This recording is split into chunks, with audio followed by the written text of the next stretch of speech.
можам слободно да кажам, со виртуозот на хармоника Мишел Трајковски се дружиме денеска. Голем повод имаме и навистина ми е драго што некако Мишел со тебе ќе заокружиме и утринската и генерално нели оваа 2022 година овде во Телно што се несува до нашава дружба тука и навистина ми е драго што има и со што да се пофалиш, односно со она што ти го создаваш, секогаш убаво, квалитетно и секогаш е специфично.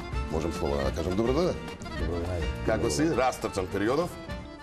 Одлично, работиме со полна пареја и ете да затворам оваа година со гостувањето кај тебе. Така, благодарам што е така. Рековме пред 2-3 дена кога беше промоцијата.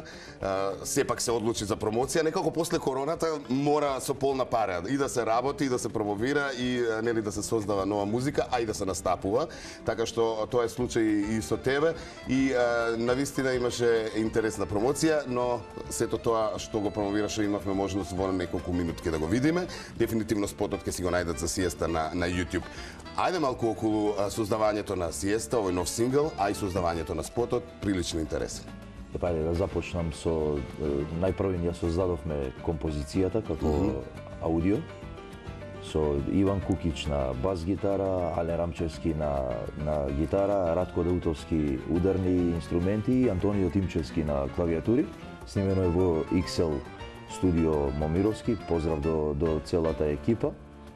Го снимивме како аудио материјал, го чувавме неколку месеци, се сретнав со Ранко Бубамара случајно во лептокарија на улица. Имаше желба да ја слушне инструменталката, чисто онака за него приватно, ја слушна и ми се јави дека што туку ја емитува на радио. Како што бива кај Ранко, да. Да, тоа е Ранко.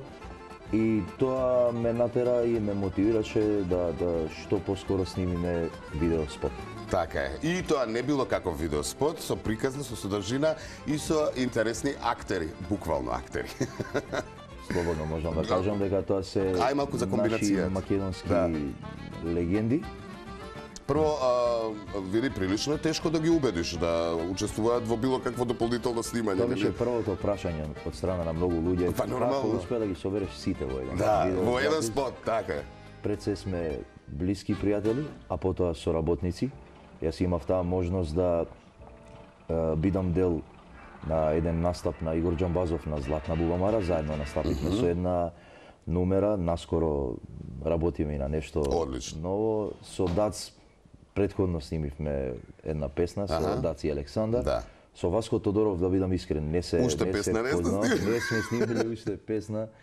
Директно го побарав на телефон, го добив бројот, кога му раскажав за што точно станува збор, му испратив сценариото, точно виде за што станува збор, ја слушна инструменталката и без размислување прифати да биде дел. Бидејќи знам дека ти имаш удел во создавањето на спотот, и тебе ќе те прашам како ви успеа да ги скротите, да можете во дадениот термин да го сработите тоа, затоа што сите нели се познати по оние случувања и моменти кои што се непредвидливи. Нормално си го носат со себе. Работевме во различни термини со цел да успееме да постигнеме. Ако си ги споел сите тројца заедно, не завршуваш со снимање. Само со смеење. Секако, да. Имав преголемо искуство, за мене беше нешто неописливо што се случуваше и успеав да ги собереме сите во еден видеозапис во различни термини нормално и се надевам дека го постигнавме оној резултат што го посакувавме. Да, дефинитивно. Првенствено има убава приказна, а и самиот сингл, самата numera, нели си го вози, како што викаме, целото видео. Сиеста, специфично, иако нели долги години си присутен претежно на фолк сцената и очекуваме од тебе секогаш да биде нешто поврзано со фолкот, па можеби и нели со преработки, сега се модерни изминативе години на старите македонски песни, а ти изненадуваш со некој друг стил малку поразличен.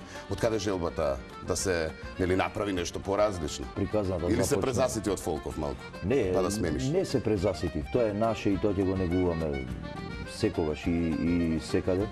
Еве, синоќа имав настап со Ефто Пупиновски, свиревме наша авторска македонска традиционална музика. Пред 2 дена со Наум Петревски имав настап во ресторан Ив.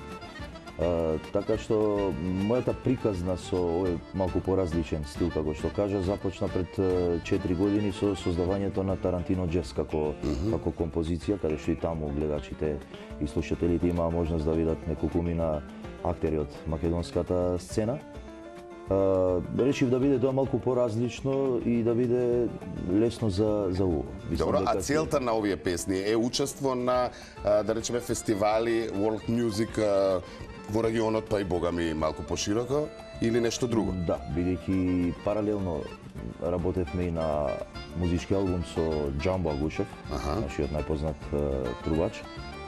Ние настапивме на неколку фестивали во Франција, во Романија, бевме во Србија и наша цел е и во 2023 година да настапуваме надвор од Македонија на фестивали. И затоа и продолжив да ја создавам оваа музика, бидејќи сметам дека е доста добра за таков тип на фестивали и мислам дека ќе биде доста интересно на луѓето, бидејќи првите впечатоци на тие фестивали беа одлични. Да.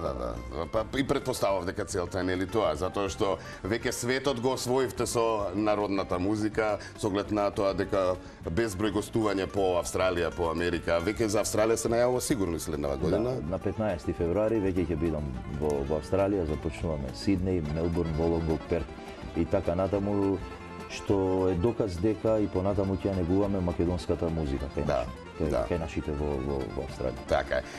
Само сакам да те прашам, има еден маскиран во спотот, па ако смееме да кажеме кој е? Да. Еве го. Се појави и сега баш ми дојде прашањето. Сега, на крајот од видеозаписот откриваме кој е, односно може да откриеме, бидејќи веќе многумина и го видоа овој видеозапис. Тоа е всушност Игор Џамбазов, човекот која носи девојката, односно Марија Лазарова, ја носи во барот да се надпреварува и наводно ја чека надвор и пуши цигара, но тоа е човекот кој потајно гласа и ја следи прави таму се, ги следи сите нејзини чекори, како и на сцената, така и во нејзиниот живот и прави се да она стане. Која беше идејата за тоа? Да има еден маскиран и приказнава генерално? Имав јас една идеја во однос на сценариото, напишав некои десетина реченици како би изгледало, но сепак тоа го испратив на професионален сценарист, Никола Кузелов, и го исфилува онака баш како што треба филмски. Инаку да не заборавам, дел од екипата на овој видеозапис е Дарко Јовановски, со камера, Маријан Гавриловски како режисер. Имавме уште еден главен гостин во таа екипа, тоа е мојот брат, Гоце Трајковски, кој исто така дипломиран режисер и ни помогна буквално да добиеме едно мини филмче. Со ваква екипа ти немаш проблеми за нови спотови и за работа понатаму на нов материјал. Но еве зборувавме само за работа, малку и приватно, ајде, во минута две. Кога ќе го гасиш телефонот? На 3 јануари. На 3. Да, ама најверојатно ќе мора на 4 да го уклучиме пак. Какви се плановите за малку одмор? Веројатно ќе најдеш време. Како сакаш да си го поминеш одморот после Нова година и како да се опуштиш? Бидејќи секој ден бевме со ангажмани и се уште сме и вечерва настапуваме со Наум Петревски повторно, утре имаме денска свирка во Ив, а вечерта свириме на плоштад во Охрид за дочекот на новата година со Ефто Купиновски и со Миле Кузмановски. На први повторно се враќаме во Скопје, а на втори сме повторно со Наум Петревски во Струмица, што значи трети е денот за гасење на телефон и сакам да ги поминам божитните празници дома, да одмориме, а после стара Нова година ќе се вратиме повторно на овие стари патеки. Но малце полабаво, дефинитивно. Слушај, февруари е залабаво, така да до стара Нова година нема одмор. Февруари кај мене е Австралија, така после Австралија, да, па добро. Ете во Австралија веројатно малку ќе пододмориш. Да. Сега оваа година порано е Великден. Види, се жалевме дека сме затворени 2 години со короната. Сега сме турбо, така е. Благодарам многу за одвоеното време, многу успеси и тука сме се разбери и во следната година со се она што е ново од тебе. Благодарам на поканата и ќе се видиме за брзо со некои нови материјали. Така е.